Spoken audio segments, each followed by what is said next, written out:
So LEDs are something that are notoriously bad for you, and a lot of red light therapy devices are now using LEDs to deliver the light. So the question then becomes, and this is actually something that was asked on our channel recently, doesn't that mean that red light therapy is actually causing some harm to you since it's using LEDs?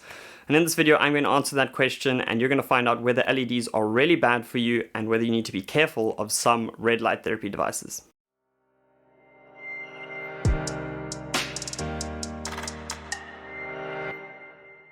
What's up guys, it's Nick here and welcome to the Mychondria YouTube channel. On this channel we discuss things about light, circadian rhythms, and how you can optimize these things so that you can live your best life. Now today we are answering a very important question, and that is surrounding the topic of LED lights. Now red light therapy devices have started to use them, and a lot of people have heard that LEDs are bad for you. So I want to quickly discuss that because there is some truth that LEDs are bad for you, but I want to discuss whether or not that applies to red light therapy. So basically the reason why LEDs in general are really bad for you is because when you're in an office or using any traditional lighting that has LEDs, 97% of them are going to be emitting a very high concentration of blue light. You see, what you can do with LED lights is you can pinpoint specific frequencies of light, and in traditional lighting what they do is they cut out all the red and infrared light and focus on the blue shorter wavelengths of light.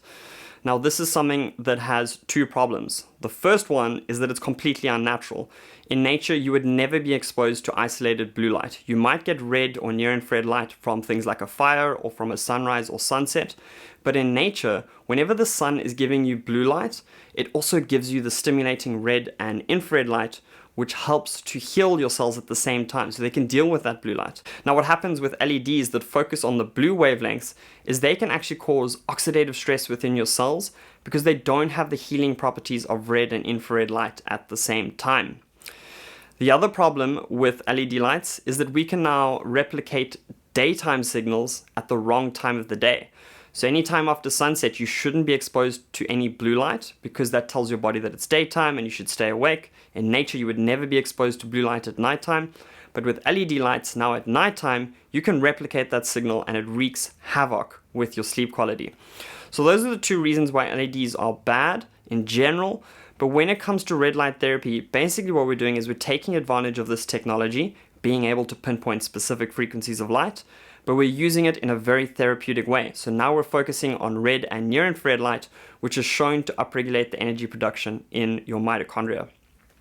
This quite reminds me, I was telling someone recently about my diet, and I follow an animal-based diet, so I eat a lot of meat, and someone said to me, they were like, but the animal industry is terrible. You know, they have animals in these cages and they torture them and they live really bad lifestyles.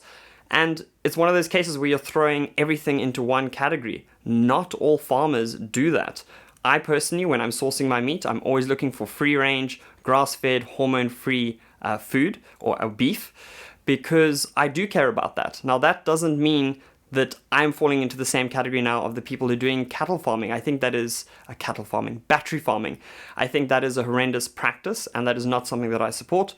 But to now say that all beef is now bad because a certain segment of them are not looking after the animals properly, that doesn't really make sense. So in a roundabout way, what I'm trying to say is with LEDs, it's the same thing, where some LEDs, if not most LEDs, are going to be really bad for you. Most cattle farming is probably not that good. There is a portion of LEDs that are good for you, and those are the ones that are focusing on the red and infrared light, just like your grass-fed, free-range, hormone-free beef. It's probably not the best metaphor, but I hope that one makes sense. If you guys have any questions, then please feel free to drop them in the comments section below. Otherwise, I hope that you have a fantastic day further. Cheers.